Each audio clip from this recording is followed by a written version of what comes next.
So this video, this part of the series we're trying to produce about healthy food for eyes, is all about oily fish. The reason oily fish is so brilliant is it is packed full of omega-3s, and omega-3s have two really important roles in eye health. One is to look after the macula because it produces things that will help maintain macular health and avoid the future of macular degeneration, which is an age-related issue, but also it's fantastic for maintaining healthy tears. And tears are really important in maintaining a comfortable eye and a comfortable contact lens. So your contact lenses feel better with a body pumped full of omega-3s. Add to that, we've got the leafy greens of spinach, and spinach is fantastically full of luteins and zeaxanthins, and those are again fabulous for macular health. Capers are full of sulfur, which is again part of the chemical process of maintaining the eye and the retina in perfect condition. Combine it all together with a few ingredients like some lemon and a little bit of butter, which we just have to allow things like this to go, and some fantastic Parma ham. We're going to be creating the fishy version of saltimbocca, which in Italian is to jump in the mouth, and the tastiness of this will mean it will jump in your mouth. So to prepare this dish is quite simple, and it only takes a few seconds, and because we're calling it Ocean Omega-3, we're going to use three different sorts of fish. So what we've got here is some already laid out bits of Parma ham. Dead easy, dead simple, nothing complicated about it. What we then need to do is lay a couple of really nice sage leaves on each piece of Parma. So there it is. Now, this is where the butter comes in, so the badness really, albeit it's really quite good. Just a little knob of butter on each one, and that will melt down and give a nice caramelization to the fish as we're cooking it. So fantastic stuff. Then we lay the fish on, and what we've got here is a small piece of haddock, a piece of herring, although we could use two, so I'm going to take two bits of the herring, which I've already deboned and filleted into small pieces, and then the piece of salmon. No skin. I personally like to take the skin off and actually make fish crackling. It's brilliant. It's like pork crackling, only better. And then with just a gentle wrapping up, we just literally parcel them up into easy pieces to deal with, and that's why they jump in the mouth. They can be small morsels, they can be bigger, it's up to you. So three simply, quickly prepared bits of fish, our Ocean Omega-3 saltimbocca. Having made these wonderful little parcels that are going to jump into the mouth, what we're going to do is literally just place them in the pan, and you'll notice there's no oil in the pan, so it's very healthy from that point of view. Salmon's going to go in first because obviously it's the bigger piece of fish of these, but obviously when you're going to do this you might have all the same size, so the options are there for you to sort of do it. And you'll see straight away it's starting to smoke, so the butter's melting, the Parma ham is beginning to crisp up, and it gives that wonderful caramelization. Now let's put the other fish in as well. So we want the sage leaf side down, and that will crunch up, and just don't move them. And this is a really important thing about cooking.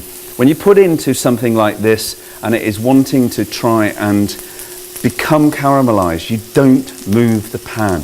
Really important. Keep it still, and you'll get that crunchiness that is ideal. You're going to time it maybe a minute or so, enough time for me to just rub it on a bit more. Now let's turn the herring over because it looks as if it's nice and ready. Turning the salmon, it's got a nice brownness to the outside, and then turning this herring. So, the haddock. So we've got haddock, herring and salmon, all in the same pan. You could do all herring, you could do all haddock. Works really well with red mullet. So, having taken the fish out of the pan, we now want it to rest because it is a protein, it's a muscle, and all muscle needs to relax after it's been heated, because your body would go like this if it was hot, and so does the fish. So to make it much more tender, or meat tender, then we allow it to relax. So that's set aside, and what we're going to do, just to make a really, really simple sauce, is we're going to throw some capers. Again, fantastic for the chemicals they have in them. There's a small vinegar in there which is going to throw some extra flavours into the whole pan. And then we deglaze the whole pan with lemon. And just in your hand, a bit like Jamie Oliver would, squeeze the lemon into the pan. And instantly what you've got there is a sauce to die for. And if you want to, a little bit of indulgence really, you can put a tiny knob of butter in there, and then I've got to pick it up and shake it around, and there instantly is a sauce which we can use onto the fish. Okay, so to make a nice bed for the fish, we're just going to put in some fabulous leafy greens and spinach. And the easiest way to do this, again, I'm afraid we're using a tiny knob of butter here, but we're just going to put it in a pan, heat it up a little bit, and then literally no water, nothing else, just put in the spinach. Now what you know about spinach is that it cooks down to nothing, but what maybe you don't know is it is packed full of lutein and zeaxanthin, and that is utterly stunning for the macula. And so literally you're just stirring it round, put that back in, it escaped, and you can immediately see it's beginning to wilt down to nothing. Wants a little bit of salt, just a tiny bit of salt in from there, and literally within milliseconds that's ready. So spinach ready just for putting under the fish. Now obviously we're just going to lay the spinach in a central line, nothing complicated. The beauty of the spinach that is cooked as we did is there's no water running off all the time, so it doesn't discolour the plate. And then you can sort of put the fish in a variety of ways, but just gently laid out on top. There are 3 different sorts of fish here, so it's not really a pretty way to do it, and you can literally just place them up like so. But then the most important factor, of course, is the sauce, and what you want is to scrape this wonderful lemony, buttery, capery sauce and just liberally spread it all over, and then do that sort of chefy thing where you drizzle it around the outside. And there is actually, in a few seconds of work, so ignore takeaways, ignore prepared food.